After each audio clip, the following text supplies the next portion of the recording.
Welcome to Leadership from the Heart, the podcast that dives deep into the world of operational focused leadership.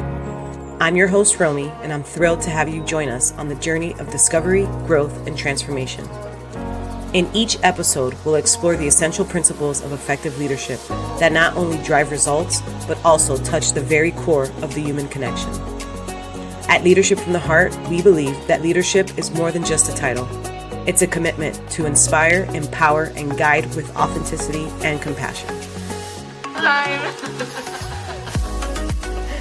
Welcome everybody to another episode of Leadership from the Heart. I'm your host, Romy, and today we have a very special guest, a friend of mine, Melissa, who has over a decade in experience with L&D. She embodies what I believe that our values are here at Leadership from the Heart, and I thought it would be a wonderful idea to have her here on the show. Melissa? How do we follow that up? First of all, thank you for having me here. This is something we talk about all the time. All the time. Leadership, empathy. This is like an ongoing conversation in our friendship. So I'm so happy we get to share that with everyone. About me, that's fun. So my career just had a career shift like a year and some change ago. Most of my career, like you mentioned, is in learning and development, adult learning specifically. In the education system, very hyper-focused on coaching and mentorship, and as of recently, over a year, I kind of shifted into the nonprofit sector. Very cool, very cool. And not to get into too much detail, but what actually made you want to make that shift? Bad leadership. Right. There was kind of this overcast of very unaccounted for leadership. Sure.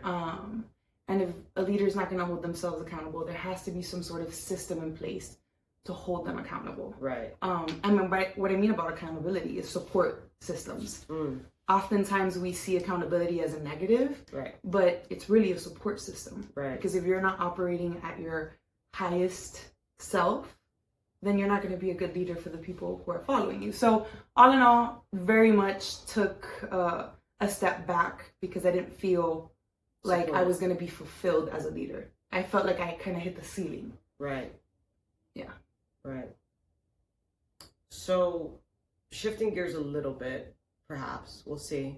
What was the defining moment for you in your leadership career that actually has made you become the leader that you are today, especially since you say that, not so great leadership made you make a pretty big career move? Yeah. That defining moment, I remember it to the day. It was the first time I was exposed to great leadership. Right. Not good leadership, great leadership. And that was what got me to the position that I was in before I shifted into the nonprofit sector. It was this, for me, it was revolutionary. I didn't know that leadership could look like that, Sure, feel like that. Sure. That you could be a leader and be empathetic at the same time. Sure. You can be a leader and have your vision and have your plan and still coach people. Mm-hmm. It's not only the destination, but showing folks how to get there was monumental for me. And that's what shifted for me. And I kind of shifted from, well, if I'm seeing that and this behavior is being modeled for me, I can be that. Right. Yeah. It gave you something to look forward to, right? Yeah. Do you think that leaders, though, do you think that the reason why people stop or start becoming someone different in leadership is because they forget that they're a person, or they forget that the people that they're leading are people? Absolutely. Or maybe a combination of both? Absolutely. And I think that there's a common misconception of like titles. Sure. And if you have this title, if you have this leadership title, then all of a sudden you must have this skill set. Yeah. You must have it all figured out. You must know how to lead. And that's very far from the truth. So for me, it was kind of like, I'm seeing what the ideal was being put into practice. And I 1000% believe that not so great leadership is because you forget that at the root of it all, at the core of it all, we're all people and we're all just trying to figure it out. Yeah, I get that. And your previous statement about seeing great leadership and what that meant for you actually kind of jogged the question of, do people forget? Because I think people do forget, and I think it's almost like that saying, "Don't ever forget where you came from," And they're great, leaders in the beginning, and then they lose themselves, almost becoming someone that they're not, because they probably see that in their upper leadership or their executive leadership, and they're like, well, if he got there or if she got there, that's how I must be to also get there, right? And so they kind of lose themselves and become someone that they're not, and in becoming someone that they're not, there's so much energy wasted in that, and so you not only lose who you are at your essence, but you also abandon yourself. So there's a lot going on that people don't even realize behind the scenes. So that's a great, I'm really glad you said that, because that'll help me in my coaching bring people back to themselves, because I really believe in authentic leadership. You said it. That's exactly what it goes down to. It's leading authentically, and once you lose sight of who you are, you started off as a great leader. Everyone was cheering you on. You were cheering yourself on. You felt so fulfilled. And the moment you adopt something that's not you, something that feels disingenuous, then you start getting into empathy has to be genuine. Emotional intelligence, you can't fake that.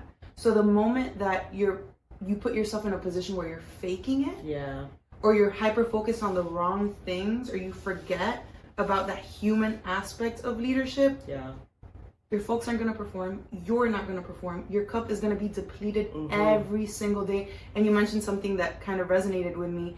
It's top down.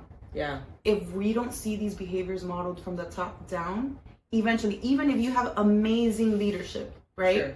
Let's say at the manager level or titles, it doesn't even, wherever, bottom, for entry level. If you don't cater to those behaviors, you don't celebrate those leadership behaviors, those authentic leadership behaviors, because the top does not, eventually they're going to disappear. It dwindles away, right? So then let's talk about that. How does somebody in middle management that doesn't have great leadership at the top, how do they evolve? And let's say they love the company and they don't want to leave, although that usually is what makes them leave. Prime example. You're saying my story. And so how do they keep their fire lit? It's really hard. It's really difficult, because you're combating a couple of things. You're combating this overall feeling of you not being yourself and not leading authentically, and that eats away at you for sure. And then you're also burnout. Burnout is just around the corner, and that is the complete enemy to anyone that's at work. So I think that it has to be self-sought. You have to seek after these behaviors yourself. If your leadership is not providing that for you, there's this thing called feedback. And there's a really great way, a really beneficial way to give feedback, a professional, impactful way of giving feedback. And honestly, it's being comfortable with getting uncomfortable. It's going to be very uncomfortable. And if you're not in a privileged position where you can give that feedback, a couple of things you can do. You can exemplify these leadership behaviors, this authentic leadership. You can lead with heart. And wait until your team outshines everyone else. At some point, this top-down leadership is going to ask you a question about how did you do this? How are you doing this? What is it that you're doing that's so different from everyone else? And then you can have the conversation. Because if you're working for leadership that only cares about metrics, your metrics are going to improve. At some point in time, they're going to improve. No, I couldn't agree more. I think a lot of not so great leaders think that authentic leadership takes too long, right? They want the instant gratification. And they just want you to get it done, right? They don't really care how. And so authentic leadership or empathic leadership or servant leadership, that's a journey, right? And so it usually takes 6 months to a year to actually get people to believe what you're putting down. And so in a metric-driven organization or department, it could be very tough for someone. I like to say that they do the dance, right? And so you've got to do the dance with your people and become a filter for your people, and then you also have to do the dance when you're talking to the people who are upstairs. And that does take a lot from you. It is very depleting. There's this, I just use this phrase at work. It's like there's this understanding, right, that when you are intentional you are sacrificing time. Mm. And you're sacrificing urgency. It's almost like they're antonyms. Sure. Right? To be intentional is not to be urgent. Sure. I think that that's due to the fact that because being intentional is not a common practice, Yeah. it's taking longer. Because once it becomes second nature, Yeah, we move fast. once the rapport is Yeah. established, to your point, it takes a couple months. You're new to a team. The team is new to you. There is no trust, and you cannot assume trust Sure. from anyone Sure. on both ends. And you have to find what communication is effective for Yeah. this team or these individuals. Yep. What works for the team may not work for the individuals. So it does take time, but once these practices are put into place, once a rapport is built, Yeah. everything else Yeah. is streamlined. For sure. For sure. I just read a post yesterday, as a matter of fact, that said, it talked about avoidance leadership and how a lot of leaders avoid conflict resolution because they just kind of want people to be put back together and hush up and go do your job. Mhm. And so it was interesting because, we've been talking a lot about conflict resolution. And so, like, I chimed in and just said, people think that by avoiding, they're getting away from it.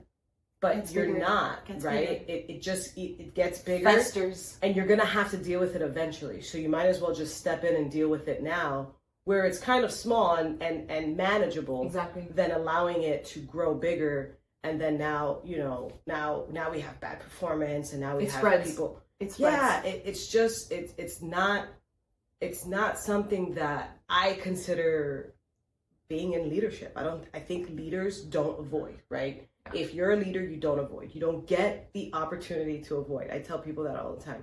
Like, you don't get. What a privilege to avoid, by the way. Correct. What a privilege. But it's real, and I see it almost every day, and I'm like, how do they get away with that, right? Because it kind of feels like injustice. But anyways, yeah, it's not giving equity at all. At all. When at you all. when you let conflict just Fester. it's gonna fix itself. Sure. It will never fix. And also, you're missing out on such an opportunity to model Yeah. what it is to deal with conflict. Yeah. Talk through and that's why I said earlier, you have to get comfortable with being uncomfortable. Yeah.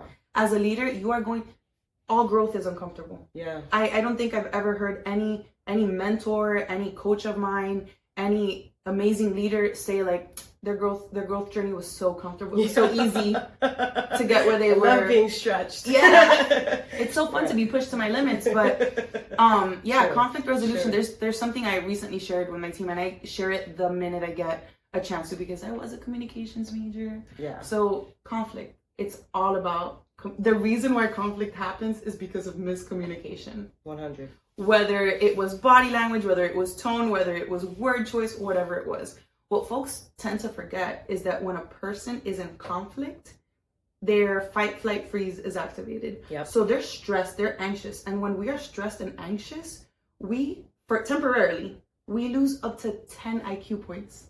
So what does that mean? That means that when we're being talked to or talked You're not at, even listening. you're not, Sure. the message is lost. Yeah. And when you're speaking, nothing. Yeah, my ears go like numb. Like I can't. And it feels like a heat, and Yeah, it feels different for everyone, but for me, it just feels like Yeah. a rush, and I just don't know what to say, don't know what to do. I'm not understanding anything that's happening. And so with us knowing that, right, when we engage in conflict resolution, we can tailor a plan, a very intentional plan, where maybe that's how we open up this, hey, let's have an understanding that this is the psychological impact. Yeah. That this is the impact that it has on communication for us. Yeah. And this is why this space is going to be structured in this way, and this is why we're being so intentional. Like, name it. And that way they know what's coming, and they have some sort of control over how. Yeah. Which is wild, because like that's also a trauma-informed practice that has to be in your toolkit as a leader. Like, knowing not everyone has the same life experience. Yeah. Not everyone comes from the same background, has the same relationship with conflict. Sure. Which is why we have our avoiders, which is why we have our sticklers, Right. which is, saboteurs are coming to mind. But this is why folks don't know how to deal with, maybe they've never engaged in healthy communication or healthy conflict for that matter. Sure. So as All a leader, conflict is combative for them. Right. and there's like a defensiveness Yeah. immediately. And I think that knowing that and just naming it Yeah. and talking through it, Sure. one, your credibility Yeah. in that room, in that space. intentionality. Yeah. Hey, all these things are true. These multiple realities are true. We still have to find a middle ground. Mm-hmm. We still have to come to an agreement. Yep. We still have to find a way to make it work. Yeah, we have to go to work.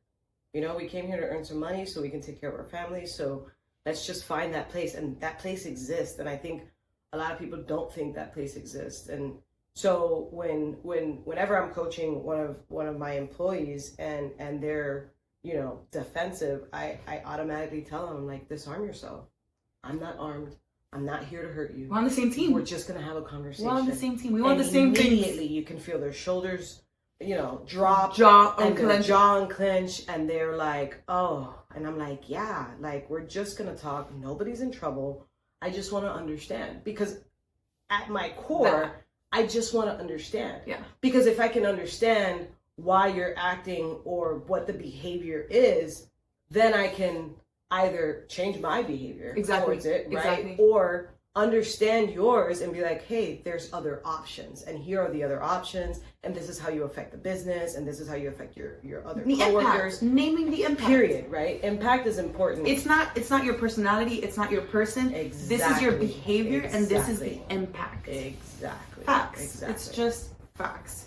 Would you consider that empathy? And if so, like, where does empathy lie in effective leadership for you, in your thoughts? At its core. Right. You can, in my opinion, you cannot be, and my experience has shown that, you cannot lead effectively if you do not show and model empathy.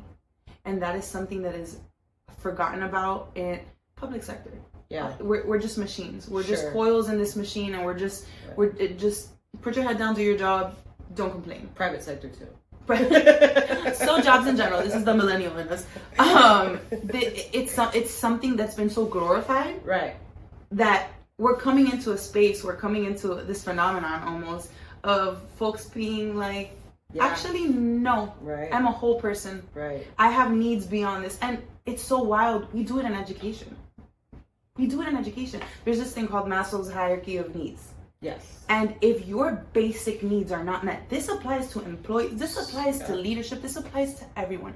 If your needs are not met at the very minimum, at the basic level, Yep. you cannot be your best self. Yep. It is impossible. Yep. So oftentimes what I find in these conflict resolution meetings is there's such a deeper reason Yeah. as to why this problem has manifested itself like this at work. Yeah. It's not always personal. Sometimes it's very work related. But it's not just that the person, most of the time. Yeah. We have our outliers. I'm not Yeah. gonna lie. Yeah. Most of the time, the person wants to do well. They don't know how to ask for help. Mm-hmm. They don't know who to ask. Correct. They also, there's this, is a learning culture? Yep. What's a learning culture like in the company, in the organization, in the department? Is it catered to? Yes. Is it shunned? So all of those factors play into conflict. Yeah. Yeah, I would say that adding to that, you know, as we move down the performance model or the performance piece with employees, it's always so shocking to leaders that when you start to put people on PIPs, performance improvement plans, or you start to move down the corrective action and the employee doesn't improve and they don't seem to understand why, and I like to explain to them, well, we've just put them in survival mode. And they're no longer thinking how to make this place better. They're simply thinking, how do I continue to provide for my family? Yep. And all bets are off. The gloves are off. No, all bets fight, are flight, off. freeze activated every day at work for 8 hours, 12 On and hours, popping. 15. On and popping. Yeah. And so people forget that although we are measuring that person, and maybe you want that person to get better, maybe you don't, maybe you want them out of the organization, but you have to also have immense empathy for that person at that moment, because that feeling sucks. Yeah. You know, that feeling sucks. So a lot of leaders don't understand, and we've already written him up. I don't understand why he's not improving. Well, you just told him that he's about to lose his job. So And the write-ups, like that entire process. I know every Let's get into organization it. department handles it differently, and I'm not saying one is better than the other. Yes, I will. But when I look at a corrective action plan, right, is the first step a coaching conversation. And Absolutely. how well documented is that coaching conversation? And how are you equipping the leadership Mhm. to have that coaching conversation, Mm-hmm. because if they've never been exposed to a coaching conversation, that leader is not going to do their due diligence. They're going to think they're doing the best they can, but in their mind, yeah, I gave them a coaching conversation. Yep. I told them, get your life together. Yep. Figure it out. Yeah. Come back tomorrow with better attitude. And they don't understand that telling people how to do it is training. So beyond coaching. It's training. It's training. It's not prescriptive. coaching. It's Exactly. not. Right. Coaching has to be collaborative. Yep.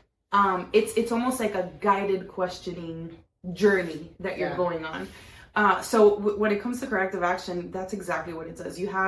Even if you have a coaching conversation as part of your plan, oftentimes, what does that look like? Right. And who's checking 100%. on that?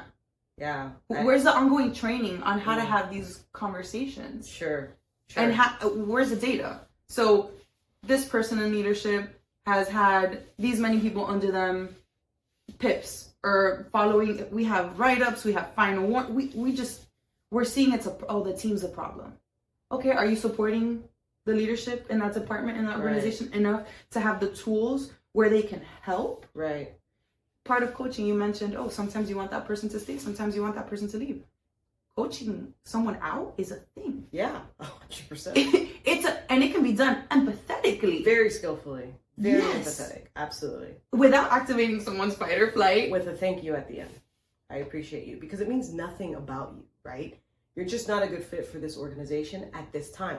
Organizations go through many changes, just like people do, right? It's universal. And so I always tell people, like, hey, this doesn't mean anything about you personally. No. This is just right now here. The conditions of this just not don't good fit. align with your performance or your own expectations. And it's it's not simple, but it can be. It feels like it should be simple, but it's not. And it's not, and we don't engage because we avoid conflict. Because We we avoid avoid- these uncomfortable conversations. When you're coaching someone out, you're not wishing their demise. You're not hoping that they quit tomorrow. You're guiding them to the realization of, if you're giving it your best and you're telling me there's nothing I can do to support you, Right. Yeah. then what are we doing? Where's the plan? Yeah. Because do you want to For be sure. in this feeling? Yeah. You want to have the Sunday scaries every single week? Then let's talk about it. Sure. Yeah, I don't want it to suck for you, right? This place doesn't suck, and so I don't want it to suck for you. And if it sucks for you, then let's have that And conversation. it's valid. And I tell people all the time, like, all of your feelings are valid. So if you're annoyed or if this sucks for you, let's just talk about it, because all the feelings are valid. You don't walk in here and become a robot. That though, You're still a validating person. feelings goes a long. For you to have someone in leadership tell you, "Hey, what you're feeling is absolutely valid," Yeah. but Mm-hmm. that validation, that's the first thing they heard. Oh, so I don't feel Relax. okay. Yeah, you're right. I can feel this. I Yeah. can't. Yes, but and Yeah. multiple realities. You can feel like this place is not a good fit for you, and Right. you can feel like this place is not a good fit for you, but Yeah.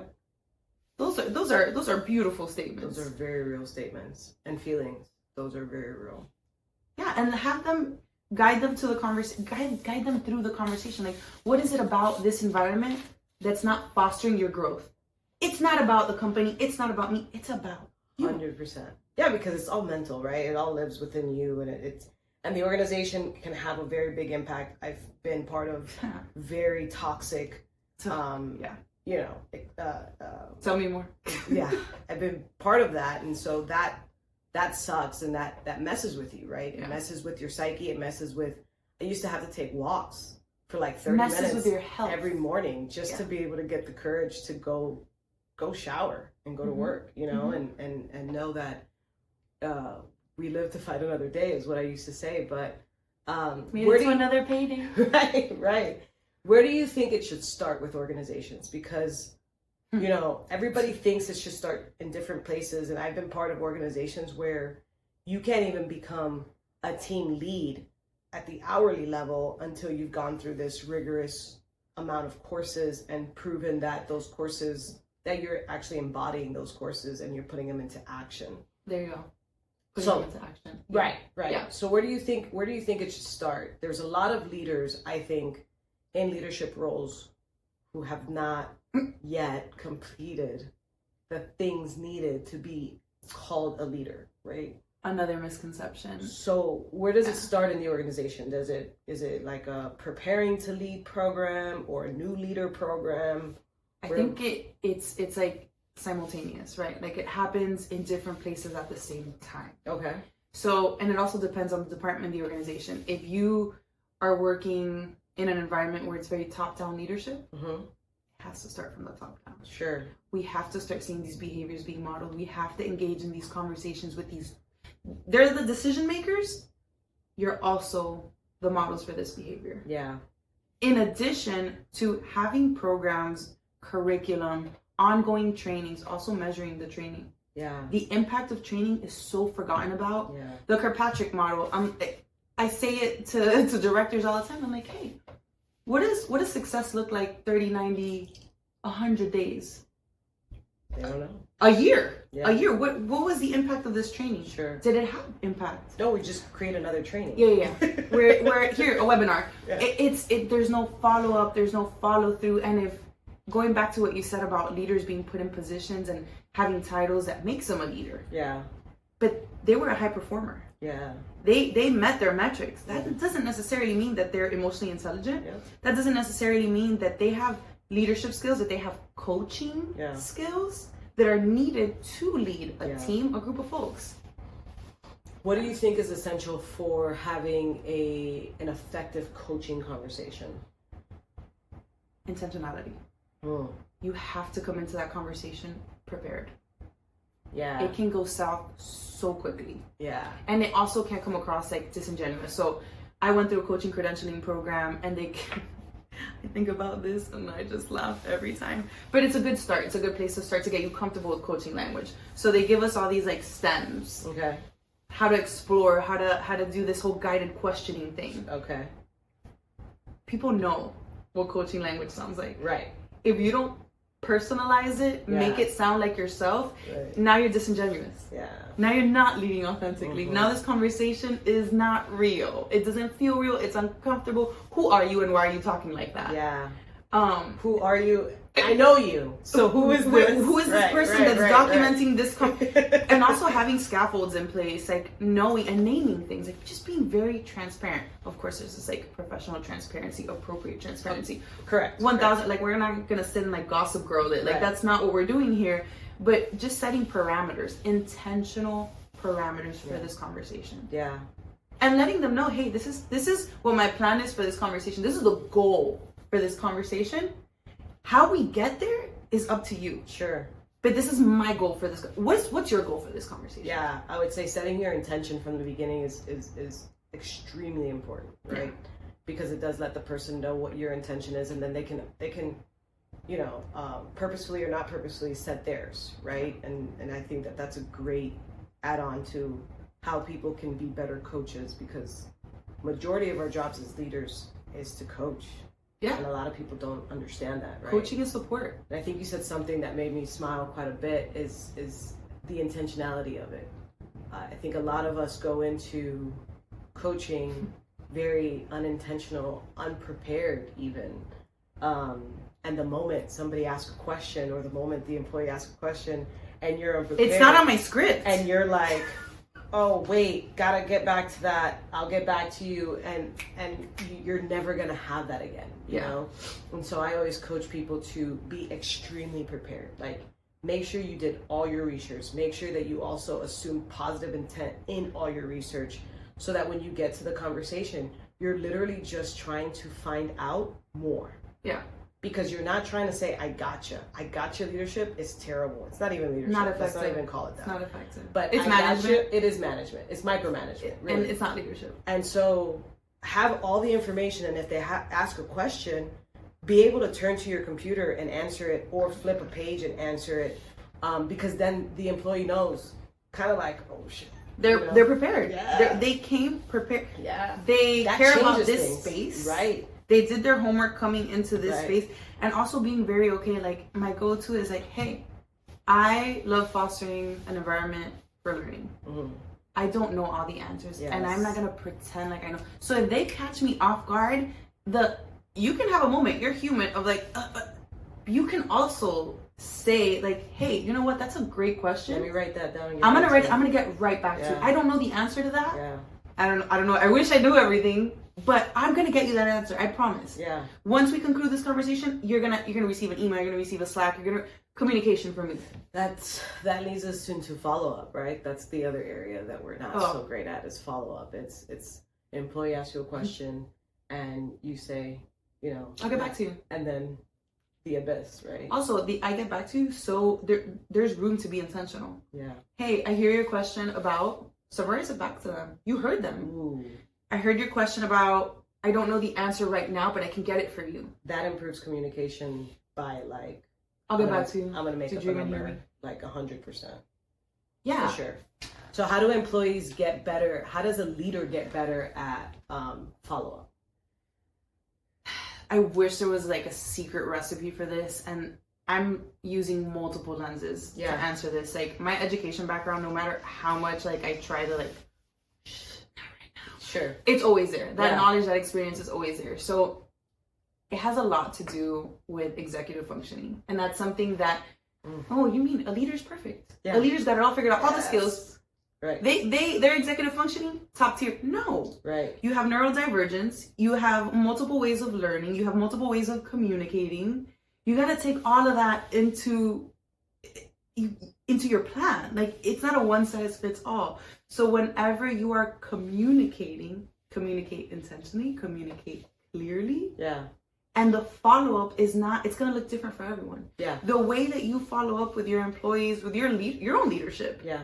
It's going to look different for everyone. Having support tools helps a whole lot. If you know that your executive functioning is not where it needs to be, and follow-up and follow-through is not your strong suit, do something about that. Yeah. I mean, something as simple as having a notebook on you all the time, writing. My calendar.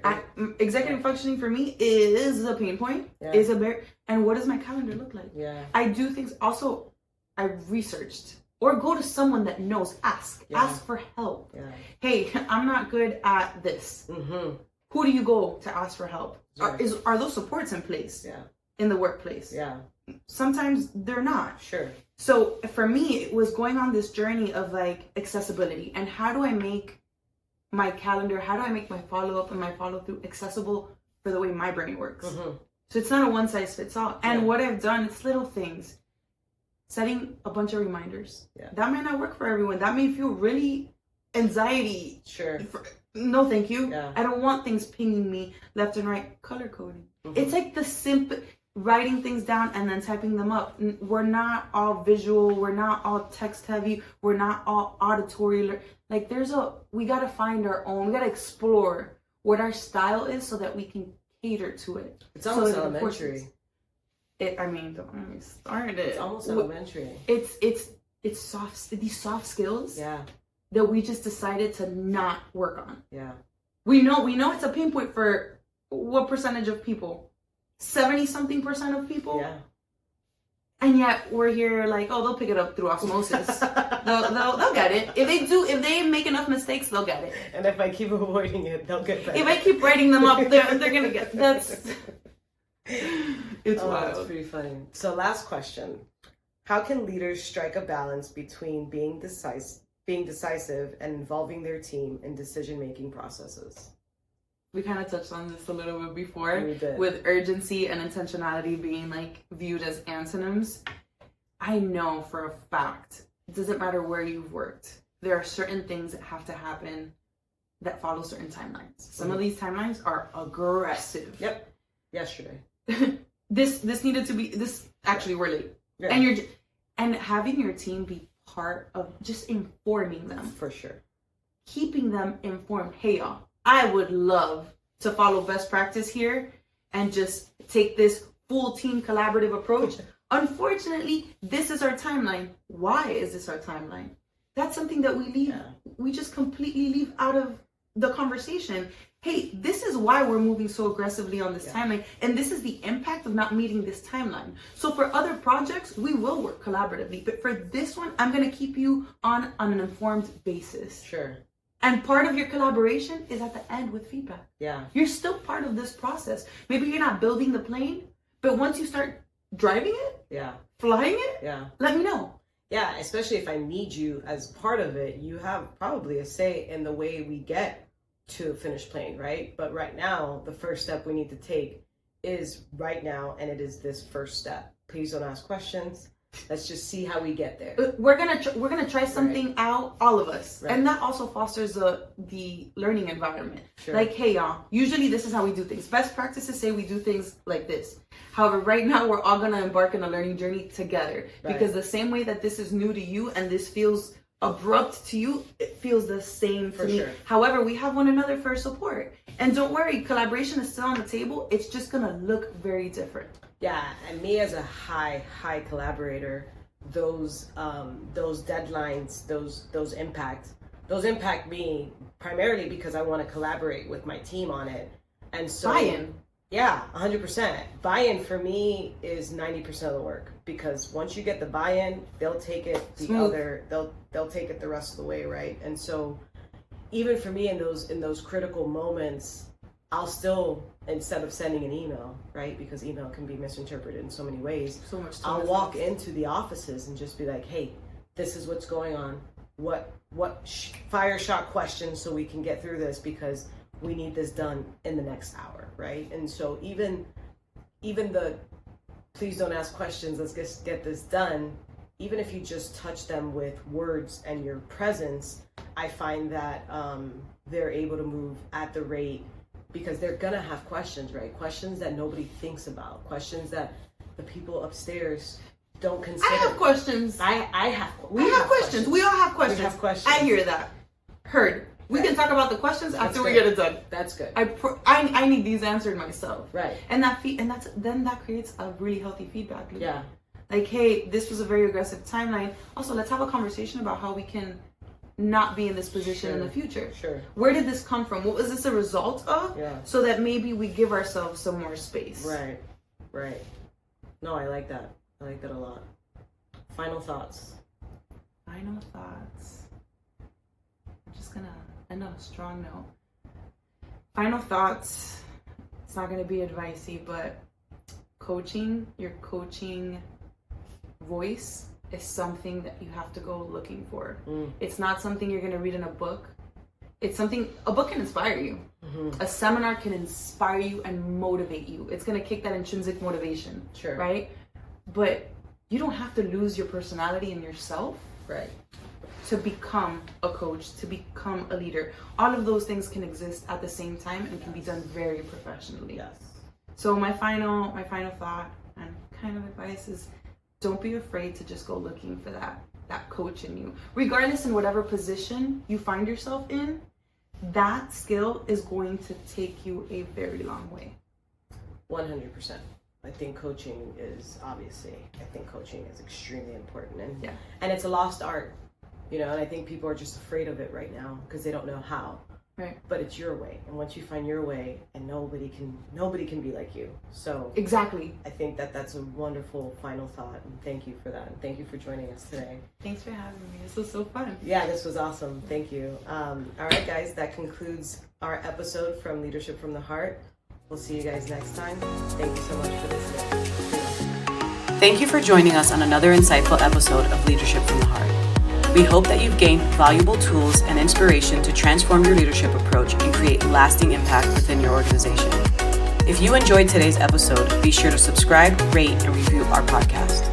Your feedback means the world to us and helps us reach more aspiring leaders like you. Remember, leadership is a journey and one that we're all on together. So until next time, lead with purpose, lead with empathy, and lead from your heart. This is Romy Montperuz signing off, reminding you that your leadership has the power to shape a brighter future for all.